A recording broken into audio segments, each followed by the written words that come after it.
When Micah Parsons was traded, most Cowboys fans were devastated. Aside from a few confusing voices that raised concerns over run defense of all things, the overwhelming sentiment was beyond sending him to the Packers that Dallas had lost another franchise cornerstone. Despite Jerry Jones valuing potential Pro Bowlers over the Pro Bowler that he already had, Micah is not someone that you can easily replace. Most teams wait entire decades to find someone as good as him because the impact that he provides on the field is ridiculous. The constant thing about a lot of defenses is having one or two guys that stick with it throughout the entire time of a dynasty or team's run. Micah is one of those guys. It's hard to imagine him in a different jersey because most of the time it's them that stay as the constant factors on winning teams. In Dallas, he was becoming a perfect example and even a staple of the identity and culture that they were starting to embody. Kenny Clark, while an excellent defensive tackle and one of the league's most underrated interior forces, is ultimately still a defensive tackle, without a body of work that's comparable to what Micah has become known for. Pass rushers like Parsons are game changers. We talked about it in a full-length video, but the energy and impact that they can provide is felt across the entire organization. With his arrival in Green Bay, the impact has been immediate. This pass rush unit was ultimately promising, but pun intended was middle of the pack last year. Over the course of one offseason, due to particularly this trade, they have went from 16th in the league in sacks to 2nd. In 2 games, mind you, but this is still relevant to consider. Micah is on a limited amount of snaps and has already done so much damage to the opposing offensive lines. Overall, the defense just looks better now. The secondary seems sharper, and even the offense has started to benefit from shorter fields and more possessions. The existing pieces on this team are also developing and improving. Suddenly, the Packers aren't just winning games here or there, but they've gotten to a point where they're emerging as legitimate threats. Not only in the NFC, but they're looking like they could make a serious run at a Super Bowl.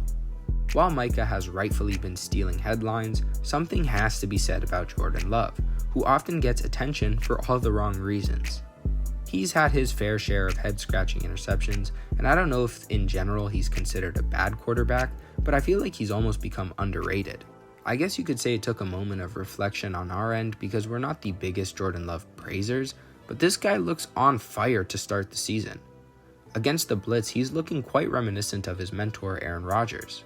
For the season, Love is now 16 for 23 with 266 yards and 3 touchdowns when being blitzed.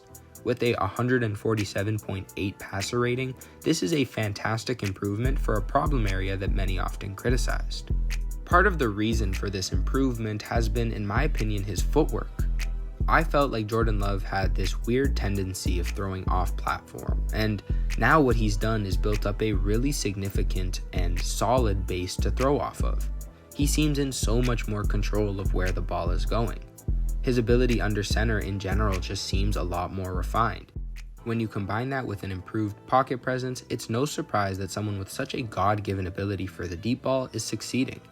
Like I mentioned earlier, Love gets criticized a lot for really bad-looking interceptions, which is fair, but Matt LaFleur did say that last year a lot of the young receivers had a difficult time adjusting to the more detailed routes that they were asked to run, meaning they'd be late or even early to breaks.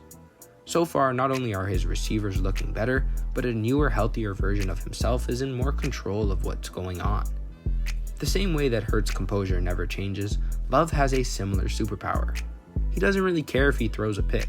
He does not have fear and comes back and immediately rips it across the field. In a league that is transitioning more and more to quick throws and checkdowns, you have to respect Jordan Love's willingness to launch the ball downfield. I find it kind of ridiculous that people are complaining about his accuracy. Even the best of the best are going to miss the occasional deep ball. That's why it's such a hard throw to complete. While you hope that he can strengthen his connection with Golden over the course of the season, and I'm pretty sure he will, to pretend like there's a single quarterback in NFL history that will perfectly place every single deep ball, that's just ignorant. We don't have to act like a large majority of 30 and even 40-yard passes are caught. For how Love has been playing, the misses, while obviously some grounds for improvement, I don't really see them as a big issue or point of criticism. For every miss here or there, he's completing some insane throws and has done a fantastic job at moving the ball downfield. So far, he leads the NFL with 12.5 yards per average depth of target. and even with 30 drops last year, he manages to keep defenses honest constantly. With Jordan Love being able to add this extra layer of control to his game, not only does it help the entire team, but it also helps out Josh Jacobs a lot. Defenses reacting to the deep ball open themselves up to punishment on the ground, and that's what Jacobs is honestly best at. For one of the league's best play-action offenses, this is a match made in heaven with these two. Tucker Kraft is another name to look out for, not only for his ability as a receiver, but for his willingness as a blocker. One thing that the Packers get a lot of heat for is their collection of wide receiver twos. In all honesty, that's not super far off from the truth, but as these players start to develop, you're going to see a lot of different news about them soon. I expect a breakout season for a lot of people on this offense. Jaden Reed, for example, looked really good in his moments on the field. I just see big strides going forward, especially for the receiving room. As I mentioned earlier, this defense has become a serious threat. Micah Parsons aside, one of my favorite players and favorite linebackers in the league is Edgerrin Cooper. Especially for a player so young, he has so much polish. His ability to be everywhere across the field, sideline to sideline, is a real advantage. He is so good in pass coverage and makes it significantly harder for QBs to make what are normally routine throws. He is easily one of the fastest linebackers I have ever had the pleasure of watching. He's capable of going vertical with premier deep threats in the NFL. That is insane to even think about. When you talk about a player, especially a defensive player, being fast, it often sets up this idea that they're not good against the run or they're a weak tackler. For Edgerrin, this could not be farther from the truth. He is so good against the run, and he's a fantastic, strong tackler. The big thing here is his instincts. He does a fantastic job in space and manages to put pressure on the quarterback at the same time. His IQ is next level as well, and you never have to worry about him falling for play action. I think Edgerrin's biggest strength is his ability to find ways to make plays on the ball all across the field whenever. When you combine that with Xavier McKinney, one of the league's best safeties, not only do teams just stop throwing the ball their way, the effort across the board from the Packers defense as a collective becomes unstoppable.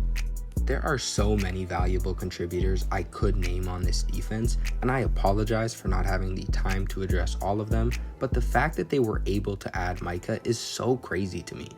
It gives them a game record that offenses have to address, giving everyone that I mentioned and all the other players even more flexibility and opportunity to put their stamp on possessions and even entire games. This Packers team is becoming very scary. And while it is only 2 weeks into the season, those 2 weeks are against the Lions and the Commanders, which are not wins to brush over. Control is the name of the game for this refined Packers squad. Josh Jacobs as a running back gives an added layer of control over the clock, which opens up Love's deep balls, putting him in a position to move the chains. On defense, they give up nothing deep, stop the run, and have control over the offense's decision-making, putting teams on the back foot and allowing their defense to dictate the pace with tons of pressure. Not only is this team steadily improving, but they are looking scary and emerging as a serious threat for not only the rest of the NFC, but the entire league. Thanks for watching another video here on DNA Sports. If you like this video, make sure to let us know your thoughts in the comments below, as well as subscribe and turn notifications on so you don't miss any uploads. Thanks for watching, and we'll see you in the next one.